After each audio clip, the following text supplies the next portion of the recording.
Ciao, mi chiamo Luca Zanutto, ho 45 anni, da quando ho 17 anni corro in moto, da 27 anni faccio il meccanico di moto. Mio papà era un grande tifoso della Ferrari, il mio sogno da ragazzino, se devo dire la verità, era quello di diventare pilota di Formula 1. Ben presto mi sono accorto che il sogno era quantomeno irrealizzabile. Nel periodo in cui vivevo a San Donà avevo un vicino di casa che era mio cugino che era appassionato di moto da cross e io qualsiasi cosa che facesse rumore, aveva due ruote, si spostasse senza pedalare mi affascinava e quindi forse anche da lui è venuto un po' l'input. Poi a 16 anni, circa 16 anni e mezzo, 17, mio papà mi fece questa sorpresa incredibile regalandomi la mia prima moto, che era un Fantic Rider 125, che durò pochissimo perché l'asfalto lo vide pochissimo. Io l'ho demolita sul Torre facendo motocross. Quando si rese conto che la passione era vera, allora mi disse: boh, possiamo pensare di prendere qualcosa di diverso e cominciare a vedere se sei capace veramente di andare in moto.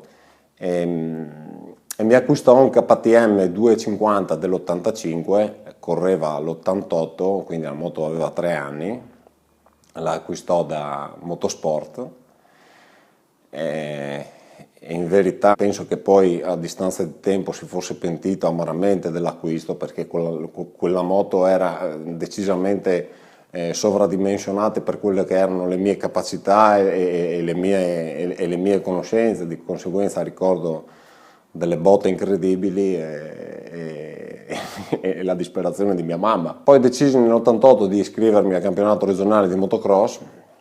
Ricordo benissimo, la prima gara era a Versa, mi iscrissi, arrivai pieno di entusiasmo alle 8:30 di mattina, alle 10:30 avevo già la moto caricata sul furgone, perché all'epoca era un po' diverso da come funziona adesso. All'epoca o ti qualificavi per la finale o tornavi a casa. Adesso fortunatamente i ragazzi hanno più possibilità di girare, perché ci sono le manche, io le chiamo le manche della bracciola, scapoli ammogliati, fiacca debolezza, quindi è un po' più semplice ed è giusto che sia così, perché tutti hanno il diritto di correre. All'epoca invece o andavi forte o stavi fuori. Quell'anno, dopo le prime difficoltà iniziali, comunque si concluse in maniera discreta e riuscii a classificarmi secondo nel campionato regionale cadetti 250, cosa che mi diede anche la possibilità di fare il corso nazionale a Polcanto di motocross con all'epoca Barozzi, che era un pilota che faceva il mondiale di motocross, e fu una scuola importante. La mia storia nel motocross in verità poi è proseguita con la 125 fino al 92. Nel 92 ho fatto una mezza stagione con l'Honda 250 a due tempi. Di risultati ne ho fatti ben pochi, di fratture ne ho accumulate tante. Il mio approccio è sempre stato un po' garibaldino e cercavo di fare più di quello che ero in grado di fare. Nel frattempo ebbi la fortuna di poter trasformare questa mia passione anche in una professione, grazie a Maurizio Sossi della Motorsport, che mi assunse nel novembre del 91. Diciamo che quella è stata sicuramente la svolta professionale, perché ha fatto sì che la mia passione diventasse la mia professione, e lo è tuttora. Nel 92 però mi resi conto che probabilmente la moto da cross non era per me, ero anche in una fase di maturazione, quindi decisi di smettere di correre in moto, anche a seguito dell'ennesimo infortunio, e dedicarmi in maniera importante al mio lavoro e soprattutto a seguire i ragazzi nei campi da cross. In quel periodo seguivo le moto di piloti regionali che sono stati importanti per il motocross. Ne dimenticherò qualcuno, mi viene in testa Alessandro Zilli, Walter Stanic, Valdi Minisini, Caligaris, mi viene da pensare a Luca Remoto, che secondo me continuo a distanza di tanti anni a considerare uno dei più grandi talenti inespressi che abbiamo avuto in regione. Ben presto nel 94 ebbi la possibilità di fare anche un salto di qualità che mi portò a seguire il mondiale di motocross classe 500 e a seguire le moto di due piloti italiani che correvano appunto nel mondiale 500 con delle Honda, con delle Honda CR500. Uno era Attilio Pignotti, l'altro era Alessandro Capucci. L'esperienza fu per me incredibile, perché mi trovai proiettato in mezzo a quei personaggi che leggevo sul motocross.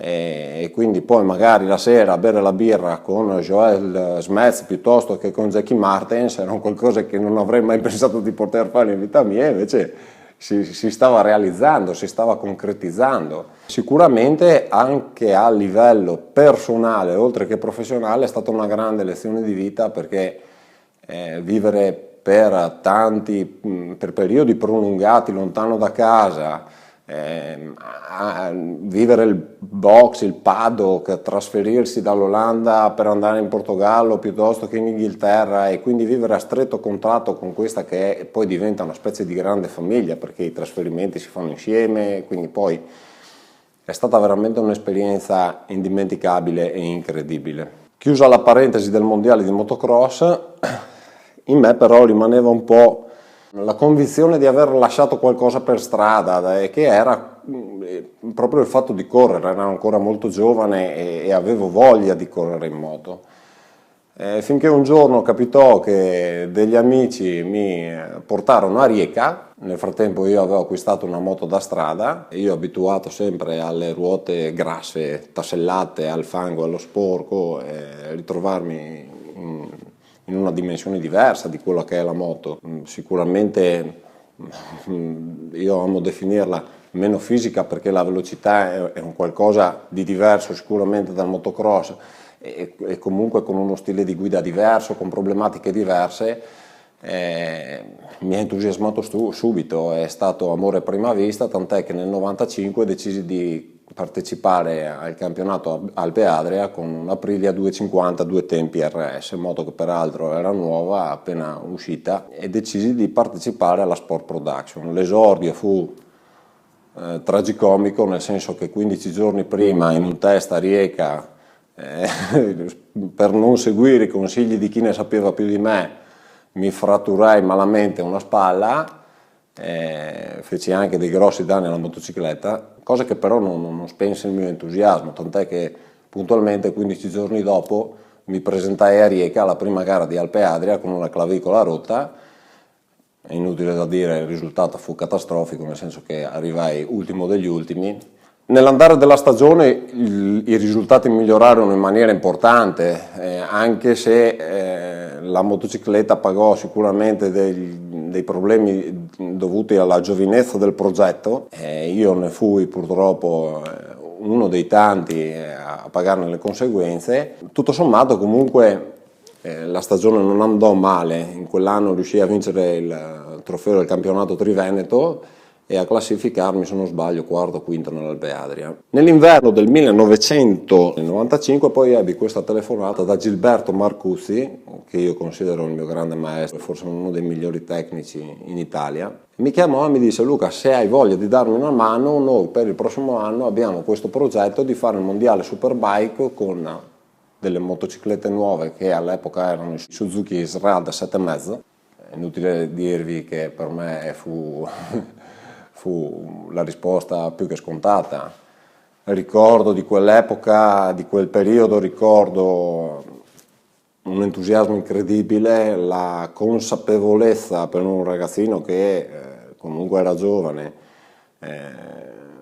di mettere le mani, di lavorare su motociclette che all'epoca costavano 150 milioni di lire. Non nascondo, avevo addirittura all'inizio l'approccio fu difficoltoso, perché avevo persino paura a toccarle le moto. Facevamo nottate per lavorare sulle moto da corsa, perché chiaramente non potevamo rubare del tempo al nostro lavoro. Però non posso dimenticarmi in assoluto la prima volta che mi recai in circuito con Gilberto alla prima gara di mondiale Superbike, che nel 1996 si correva a Misano. Arrivammo il giovedì sera, era buio, e io ricordo che entrati con la macchina nel paddock, vedevo questa schiera di bilici incredibili che da ragazzino avevo visto con mio papà ai Gran Premi di Formula 1, ed ora li vedevo lì vicino e mi chiedevo, ma nella mia testa, ma dove avremmo dormito? E a un certo punto Gilberto mi indica un camion bellissimo della Suzuki, stupendo, grandissimo, ed era posteggiato vicino al camion della Honda HRC, che all'epoca era sponsorizzata dalla Castrol. Che io, incredulo, mi avvicinai a questo camion e ho detto, ma sono proprio io. Salì le scale, Gilberto mi disse scegliti un letto, e quella notte ricordo che non riuscii nemmeno a dormire, non riuscii a dormire dalla felicità, dalla contentezza, anche dalla paura di non essere all'altezza del compito che mi aspettava. Altra cosa simpatica, la mattina mi svegliai presto perché dovevamo finire di assemblare le moto e preparare tutto, e ricordo che ero sopra il camion che lavoravo, stavo finendo di chiudere uno dei 3 motori che avevamo, e a un certo punto mi sentivo osservato. Mi girai e vidi queste 2 troupe di cameraman giapponesi che mi stavano riprendendo mentre io stavo finendo di assemblare il motore. E ricordo che quella scena mi fece sorridere perché pensai a mio papà, pensai a quando andavo a vedere le gare di Formula 1 e dicevo, ma un giorno all'altro, in un modo o nell'altro, sarò dall'altra parte della rete. E finalmente ero dall'altra parte della rete. Poi in verità nella fase iniziale mi guardavo in giro e vedevo i miei miti, perché mi passava a fianco Carl Fogarty piuttosto che Arnold Slide, piuttosto che Anthony Gobert, e io dicevo, ma caspita, ma questi io li leggevo sul giornale, li guardavo e adesso sono qua in mezzo a loro. Poi magari il primo cenno di saluto. In verità poi c'era tanto da lavorare, quindi c'era poco da guardarsi intorno. E poi effettivamente ci si abitua e si fa la bocca un po' a tutto, e diventava anche normale nell'andare della stagione incontrare Fogarty e salutarlo e avere il suo saluto in cambio. Mi è servita da lezione anche perché io questi ragazzi li ho sempre pensati inavvicinabili, dotati di capacità che giustificassero comunque un qualcosa di diverso da una persona normale. In verità spesso e volentieri erano dei ragazzi semplicissimi, dotati di un'umanità incredibile, di una semplicità anche tra di loro. Certamente c'era il più spocchioso, mi ricordo che uno non simpatico a pelle sicuramente poteva essere Kocinski, perché viveva nel suo mondo, non parlava poco, non ti salutava, però in verità tutti gli altri ragazzi erano ragazzi normalissimi, anzi con qualcosa di speciale che sicuramente era la velocità. Quella stagione fu bellissima, per me importantissima, carico di responsabilità. Ricordo che a Monza Gilberto mi lasciò in mano la responsabilità tecnica della motocicletta, perché nelle gare precedenti con alcuni miei colleghi c'erano stati dei problemi. Facevo una bella gara, anche se devo dire la verità, io sono sempre stato un gran cascatore quando facevo il pilota, e ho sempre avuto anche dei gran cascatori come piloti.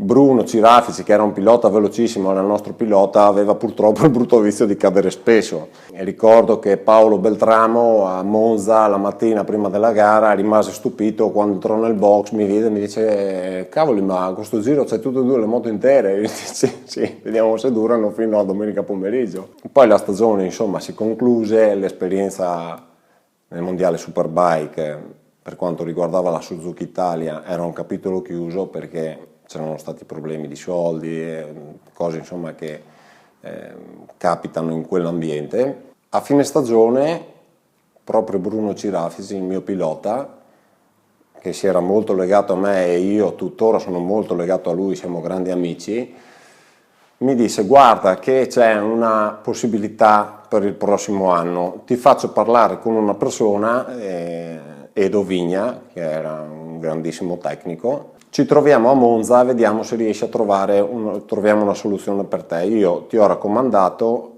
è una persona che stimo, mi recai a Monza, ebbi questa proposta per il 1997, il team avrebbe fatto il mondiale Supersport con le Suzuki 600, quindi io avrei dovuto trasferirmi in provincia di Torino e lavorare per questo team che avrebbe corso il mondiale 600 Supersport. Ero giovane, forse anche un po' timoroso, pauroso di quello che era il futuro, non lo so, fatto sta che scelsi di rimanere dove ero e tornai da Maurizio alla Motorsport con qualche rimpianto, perché quel team l'anno successivo, nel 1997, vinse il mondiale Supersport con Chambon. A me piace sempre dire che le scelte sono figlie delle situazioni, per cui piangere e rimuginare su quello che è stato e sarebbe potuto essere ha poco senso. Se in quel momento ho scelto quello, vuol dire che andava bene così.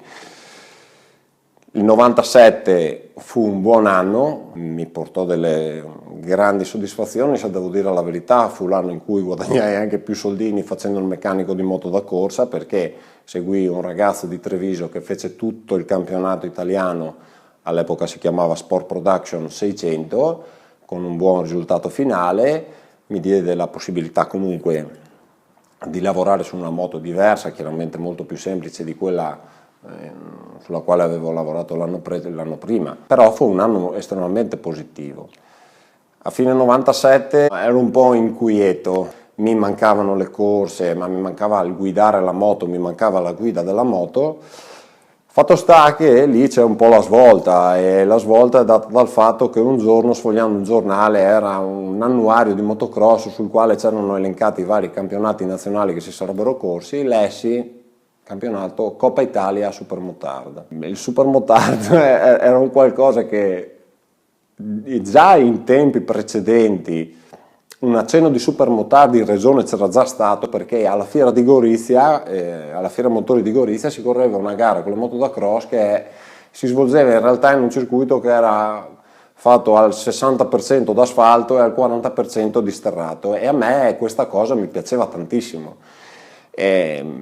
Quando lessi Coppa Italia Supermotard, ricordo che parlai con Maurizio, e Maurizio, al quale io devo comunque tantissimo, mi disse: guarda, abbiamo il CR 500, ti arrangi a prepararlo, fai, vedi.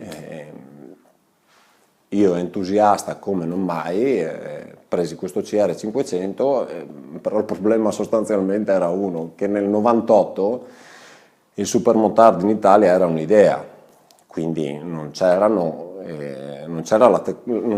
i pezzi, i componenti per fare le moto. Questo però ti aiutava a mettere in moto il cervello e a trovare le soluzioni, tant'è che il mio primo CR 500 era un po' arrabattato nel senso che aveva una ruota anteriore di TZR 250, aveva una ruota posteriore che non ricordo neanche da dove saltasse fuori, una pompa a freno regalata da un amico, una pinza tirata fuori da una moto incidentata. Insomma, di riffo di Raff avevamo fatto questa moto, però l'altro problema era: sì, ma dove ci si allena? Ecco, era anche quello il grosso problema. Cominciai ad allenarmi a girare con questa moto in zona industriale a Udine. La strada non era ancora collegata alla strada principale e c'era la possibilità di fare un piccolo circuito dove quantomeno vedere se la moto stava insieme. Cominciai a girare così, insomma, per scherzo, presi il furgone, partii, andai a Bergamo e partecipai alla prima gara di campionato italiano Supermotard che sia mai stata corsa in Italia. Correvo nella Promo Bike, che era una categoria dove correvano quelli che non avevano le moto perfettamente da Supermotard. Non lo so perché per come io quella gara la vinsi. Fu un'iniezione di entusiasmo incredibile. Mi resi conto che forse il supermotard era la mia disciplina perché metteva insieme un po' le esperienze che avevo fatto nel passato, quindi il fuoristrada nel motocross, la velocità con la moto da pista. E nel supermotard che era una via di mezzo, riuscivo a gestire meglio anche la durata della gara, della manche, e quindi riuscivo a mantenere costante quello che era il mio rendimento e effettivamente ad avere dei risultati che mi portarono ad arrivare primo alla fine del campionato. L'anno dopo Maurizio mi disse: facciamo la moto come va fatta, facciamo il salto di qualità e corriamo nella Prestige. E così facemmo. Passai l'inverno a preparare la moto, il risultato fu ottimo, mi diede una mano Ferruccio Coduti nella modifica del serbatoio in alluminio, nelle piastre delle pinze freno. Insomma, cresceva la mia esperienza, c'era un po' più di disponibilità di materiale e quindi riuscimmo a mettere insieme una bella motocicletta. Lavorammo molto sul motore per renderlo più fluido, più rotondo possibile. All'epoca era ancora possibile far buona figura con un due tempi, perché i quattro tempi erano comunque quattro tempi di vecchia concezione, KTM 620 piuttosto che Husqvarna, niente a che vedere con quello che sarebbe arrivato 2 anni dopo. Prima stagione in mezzo ai guru del supermotard non fu facile, anche se comunque non sfigurai assolutamente, perché cominciai subito a stare nei primi 15-16 del campionato. Premetto che il campionato italiano ebbe una crescita esponenziale e il livello nel giro di pochissimo tempo, non esagero se dico, divenne stellare. Il campionato italiano valeva più di un campionato mondiale. Nel 99 fu anche la stagione del campionato italiano supermotard a Udine, nel senso che Maurizio e il Motoclub Motorsport, assieme a Gemo, assieme a tutte le persone che all'epoca ci diedero una mano, riuscimmo ad organizzare una gara di campionato italiano negli stabilimenti della ex Seleco a Campoformido, gara che si corse, se non sbaglio, il 24 di luglio con una temperatura folle, nel senso che io poche volte in vita mia ho patito tanto il caldo come quella domenica, con un successo di pubblico strepitoso che nessuno si aspettava. I parametri di sicurezza per chi correva il supermotard erano un'idea. Ricorderò sempre che l'organizzatore del campionato, Marco Tonioli, a fine pomeriggio, quando la gara era finita, venne a cercarmi per dirmi: Luca, è andato tutto bene, qui non ci corriamo più. E non gli posso dare torto, perché effettivamente la sicurezza era un qualcosa così, un'idea. L'esperienza fu entusiasmante, i ragazzi del motoclub ebbero un grande successo, ne parlò molto anche la carta stampata, i giornali, motocross, motociclismo. Il 99 finì e passammo al 2000. Nel 2000 decisi di cambiare tipologia di motore, perché mi ero reso conto che col due tempi si cominciava a fare fatica, e passai al KTM.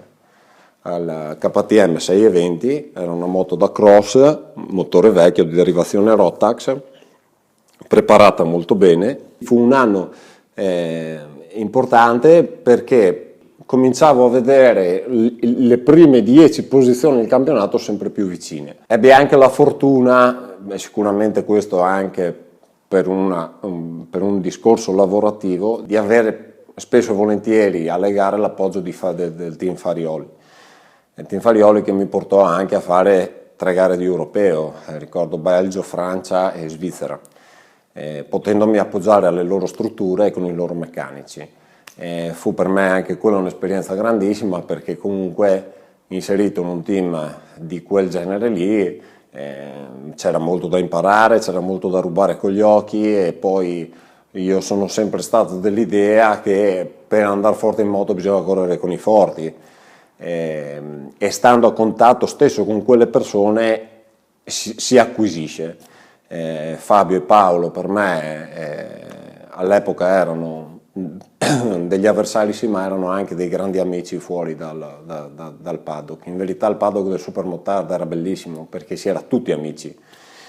gli stessi francesi che noi guardavamo dal basso perché loro erano lassù, in verità poi col tempo Boris Chambon, piuttosto che Van den Bosch, piuttosto che Laurent Pidou, Guyot, erano ragazzi con cui poi la sera magari giocavamo a pallone prima delle gare. Nel 2001 corro ancora con KTM, nel 2001 c'è anche la prima edizione del campionato Triveneto di Supermotard.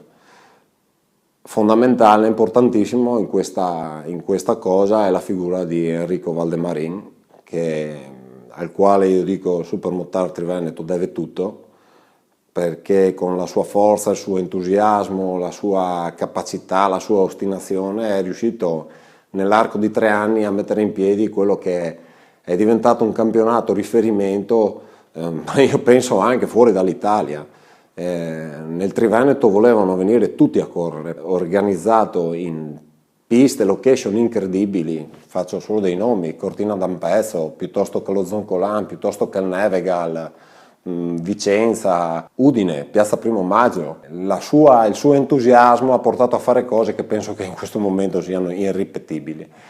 Quindi nel 2001 c'è la prima edizione del campionato Triveneto di Supermotard, la prima gara in assoluto si corre a Muggia, Trieste. Io sicuramente avvantaggiato dall'esperienza degli anni precedenti vinco anche il campionato. La cosa molto bella e entusiasmante è che il numero di piloti aumentava di gara in gara, cioè il Supermotard stava vivendo, ma anche mezzo carta stampata, un'esplosione incredibile. Il 2001 si chiude in maniera entusiasmante, si chiude molto bene anche a livello di campionato italiano, l'esperienza fatta al campionato europeo era fondamentale, riesco a vincere il campionato Triveneto e arrivo, mi pare, 12esimo, se non 13esimo, 12esimo nella Prestige nel campionato italiano.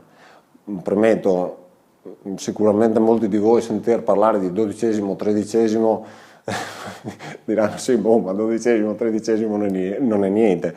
Posso essere d'accordo, però posso anche assicurarvi che per un friulano che viene da Udine, con i mezzi a disposizione, riuscire a stare nei primi 15 di un campionato italiano di Supermotard dell'epoca era uno sforzo incredibile. Considerate che i primi 10-12 erano piloti ufficiali e quando facevamo una finale forse eravamo in 2 a non aver fatto almeno una gara di campionato mondiale o di motocross o di velocità.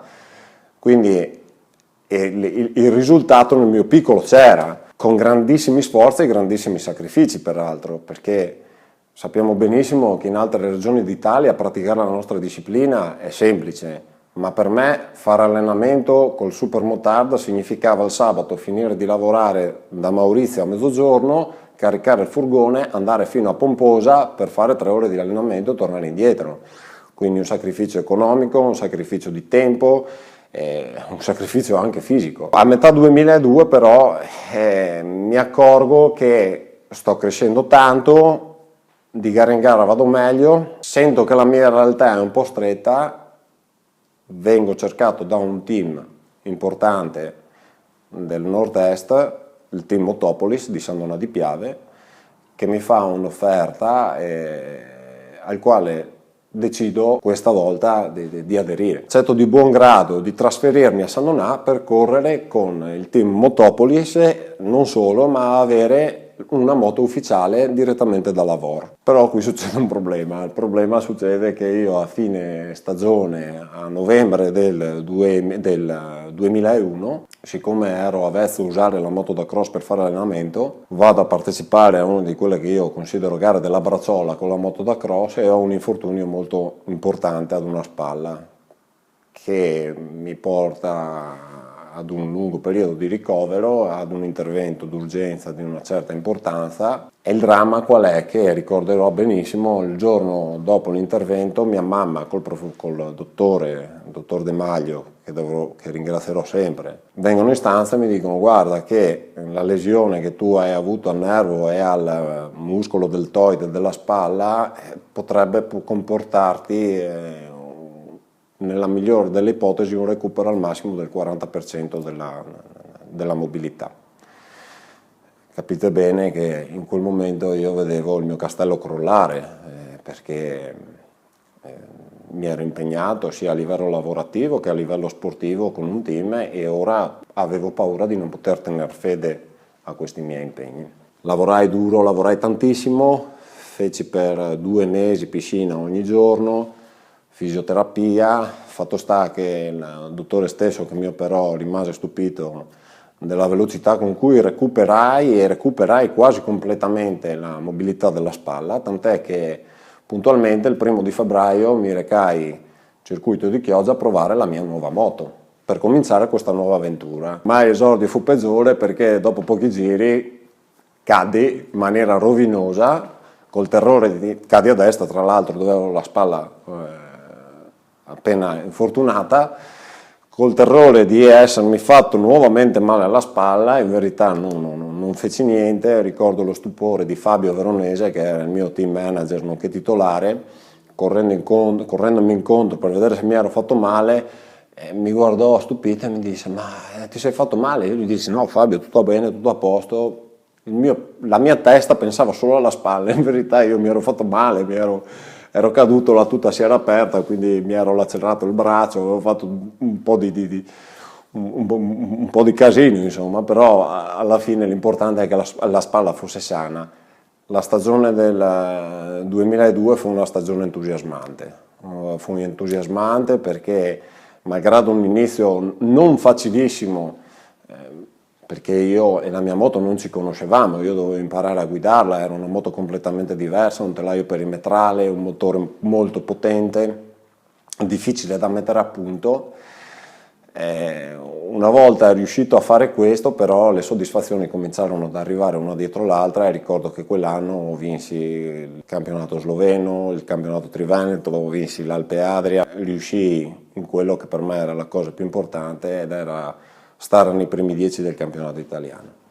Nel 2002 nel campionato italiano forse fu uno degli anni in cui il livello fu più alto in assoluto, c'erano dei ragazzi corregionali fortissimi che nel frattempo erano cresciuti, mi riferisco a Cristiano Medizza, un ragazzo dotato di un talento incredibile, grande amico tra l'altro, compagno di 1000 battaglie, e noi due, io friulano, lui giuliano, comunque riuscimmo a stare nei primi 10 del campionato italiano. Fu per me una grande soddisfazione che peraltro ebbe il suo apice al Super Bowl di Genova, dove finita la stagione con la VOR mi presentai con un Honda CR 250 a 2 tempi. Era una moto preparata dall'HM con un motore di Beltrami che aveva fatto il mondiale motocross l'anno prima, una moto molto performante, però il 2 tempi, come dicevo prima, nel 2002 pagava dazio ormai rispetto ai 4,5, 4 tempi potentissimi e leggerissimi che ormai avevano invaso la griglia di partenza, Yamaha e Honda. Il Super Bowl di Genova era una gara meravigliosa, si correva la settimana prima del Super Bowl di Genova di motocross, si correva la gara di Supermotard. Lo sterrato era composto da un tratto della pista di Supercross e il resto era non asfalto ma cemento. A quella gara il team Motopolis mi iscrisse sia nella Prestige e sia nel trofeo Honda che peraltro aveva una riga di piloti che sì, era spaventosa, infatti dovevamo cominciare a fare batteria di qualificazione la mattina alle 11 per correre la finale la sera alle 10:30. Quello è stato un momento esaltante della mia carriera, di tutti gli anni che ho corso in moto forse è stata la giornata più memorabile per l'insieme di emozioni, di cose che ci sono state. Fatto sta che riuscii a qualificarmi per la finale del trofeo Honda e a qualificarmi per la finale della Prestige, battendo, mi ricordo, in una batteria in una delle semifinali della Prestige riuscii a mettermi dietro gente come leggende del Supermotard come Gilles Salvador piuttosto che Fabio Farioli e via discorrendo, col mio piccolo 2,50 2 tempi, tant'è che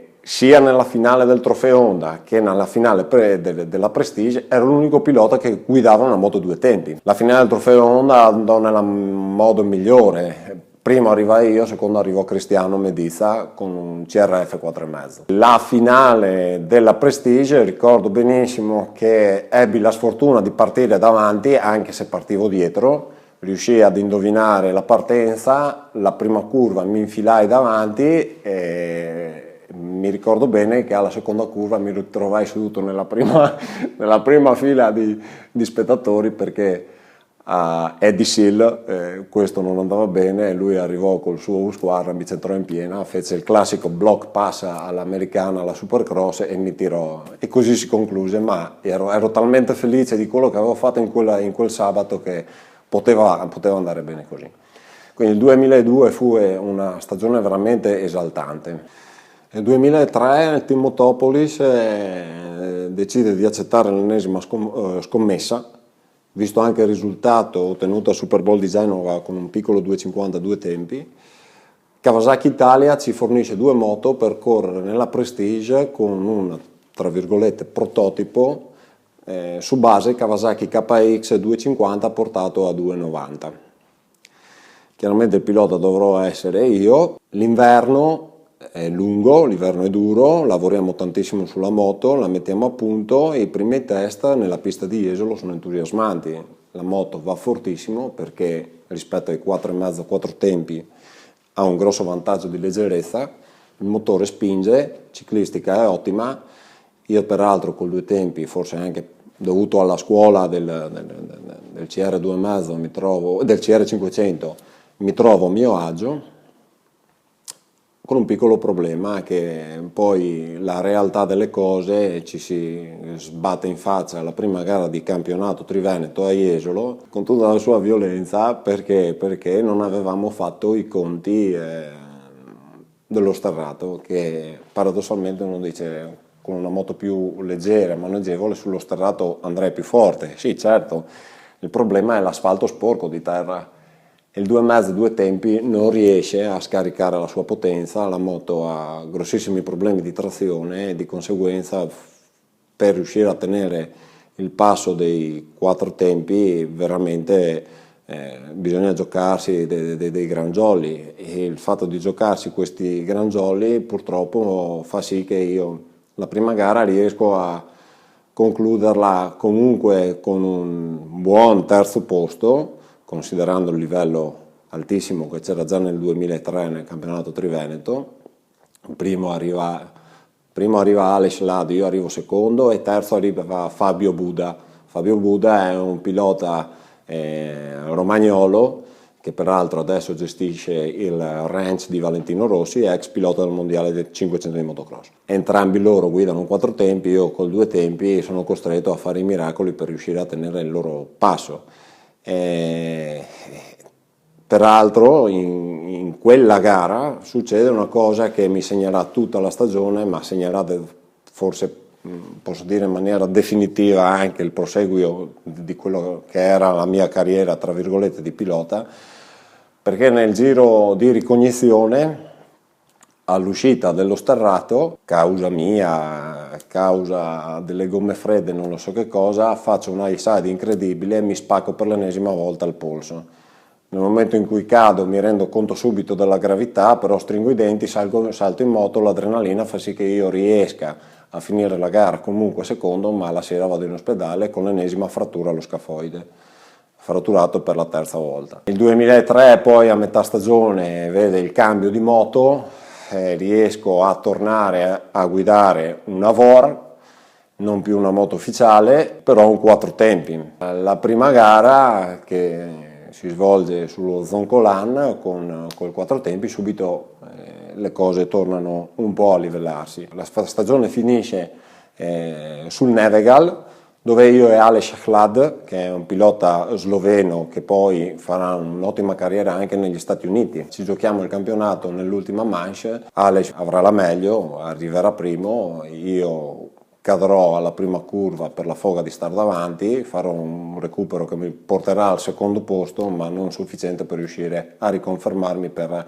la terza volta consecutiva campione triveneto di Supermotard. 2004 è una stagione travagliata, caratterizzata dai problemi che ho al polso, La moto che guido è un Yamaha 450, è una moto prestazionale, ma io ormai non sono più prestazionale, comincio a rendermi conto che la mia parabola ormai è giunta al termine. Ci saranno ancora delle gare nel 2005 col team Motoservice, altro team che devo ringraziare tantissimo, perché nonostante i miei ormai palesi limiti di guida dovuti al fatto che io il polso non riuscivo più a girarlo, e per uno che corre in moto non aprire la manetta è un bel problema, cercherà di far di tutto purché io rimanga nell'ambiente. Ricordo che nel 2006 lavoravo da Moto Johanna, si presentò col furgone con 2,4,5 nuovi fiammanti: queste sono le tue moto, non mi interessa se vinci, non mi interessa cosa arrivi, l'importante è che ci sei.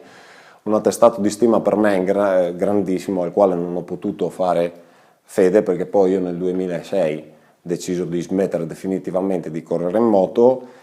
Su consiglio del dottor Guerra, mi ricorderò sempre, mi disse: hai guadagnato abbastanza soldi per vivere senza la mano destra? E io gli dissi di no. Allora mi ha detto: bene, appendi il casco al chiodo, comincia il tuo percorso. Il mio percorso durò 1 anno e mezzo, feci svariati interventi al polso per riuscire ad avere una mobilità che mi consentisse quantomeno di fare bene il mio mestiere. Io sono rimasto nell'ambiente, le moto sono la mia vita, adesso mi piace seguire i ragazzi. Sono innamorato di queste cose qui, seguo tantissimo le moto da velocità, ho un pilota in particolare che fa l'Alpe si chiama Luca Tomasini, è un ragazzo molto veloce. Mi piace, mi entusiasma vedere i giovani, quando vedo i giovani mi rivedo un po'. Ho la mia officina, la Peak Bike di Udine.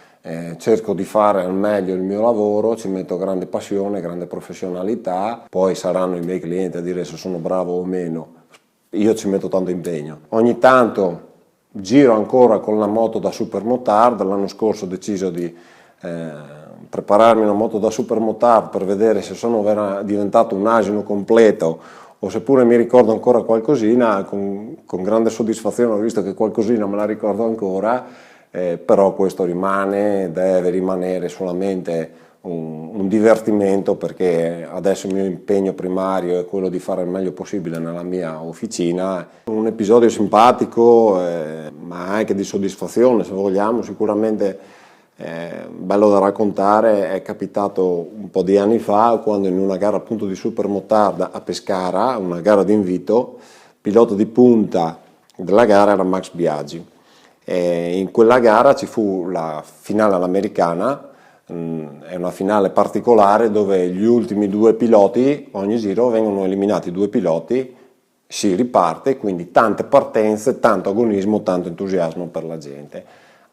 Alla fine rimaniamo io e Max Biaggi. In quell'occasione mi si avvicinò Di Pillo prima della partenza e mi fece capire, insomma, che dovevo fare attenzione a che le cose andassero bene, nel senso che non dovevamo farci male né io, ma soprattutto lui. Premetto che Max Biaggi non è mai stato particolarmente simpatico, per cui la minima possibilità di poterlo battere, insomma, mi dava entusiasmo. La finale era velocissima, 4 giri, mancavano 2 giri alla fine, lui era in testa. Io avevo visto che in un punto particolare del circuito era particolarmente lento, al che io lo sorpassai all'esterno, me ne vanto, e vinsi la gara. Feci molta attenzione, appena tagliato il traguardo, a prendere la moto e andare subito ai box. Misi la moto sul cavalletto, consapevole forse di non aver fatto contenti tutti. Entrai nel furgone e cominciai a cambiarmi. Poco dopo sentii bussare sul furgone, la porta si aprì e con mio stupore mi trovai di fronte a Max Biaggi, che sorridendo mi ringraziò, mi disse che si era molto divertito, che era stata una bella finale, che gli avevo fatto un bellissimo sorpasso, e mi salutò.